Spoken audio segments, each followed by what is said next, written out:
Okay. Madam నా native place వచ్చేసి కర్నూలు డిస్టిక్లోని ఆలగడ్డ దగ్గర ఒక చిన్న పల్లెటూరు మేడం. నేను మామూలుగా వచ్చేసి కంప్లీట్ చేసినది పీజీ 2015 కంప్లీట్ చేసినాను. ఇంక సో ఇంటికి పోగా అక్కడ పల్లెటూరు ఎన్విరాన్మెంట్లో ఇంటికి గవర్నమెంట్ జాబ్ ఉంటేనే కొద్దిగా వాల్యూ ఉంటుంది అనే టైప్లో ఉంటుంది మేడం. అదొక వీడియో వచ్చింది, అది చూస్తుంటారు. అవి చూస్తుంటారు. అది చూసిన తర్వాత ఇంకా సార్ని నమ్మొచ్చు అని చెప్పేసి అనుకున్నాను మేడం. తర్వాత నేను నా బామ్మర్ది కమలాసను తర్వాత ఇంకొక అబ్బాయి గట్టి జాయిన్ అయినాము. వచ్చిన తర్వాత ఇంకా నా లైఫ్ అంతా మారిపోయింది మేడం. ఇలా వచ్చినాను ముందుకు. ఇప్పుడు ప్రెసెంట్ ఎక్కడ వర్క్ చేస్తున్నారు? ఇప్పుడు పైన స్పాటా క్లౌడ్ సొల్యూషన్ అని చెప్పేసి వీళ్ళు బామర్దులు ఇద్దరు ఒక కంపెనీకి చేరారు. ఇది విషయం ఏంటంటే కమలాసన్ ఉన్నాడు కదా, అతనేమో పర్పుల్ టాక్ అవును సార్, అందులో ఫస్ట్ జాయిన్ అయ్యాడు. ఓకే. తిను ఇంకో కంపెనీలో జాయిన్ అయ్యాడు.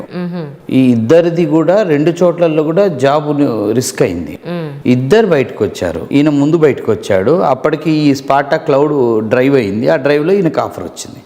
ఈయనకు ఆఫర్ వచ్చిన వారం రోజులకు ఆయన జాబ్ రిస్క్ అయింది. ఆయన బయటకు వచ్చిన 2 రోజులకి ఇదే కంపెనీకి పోయారు.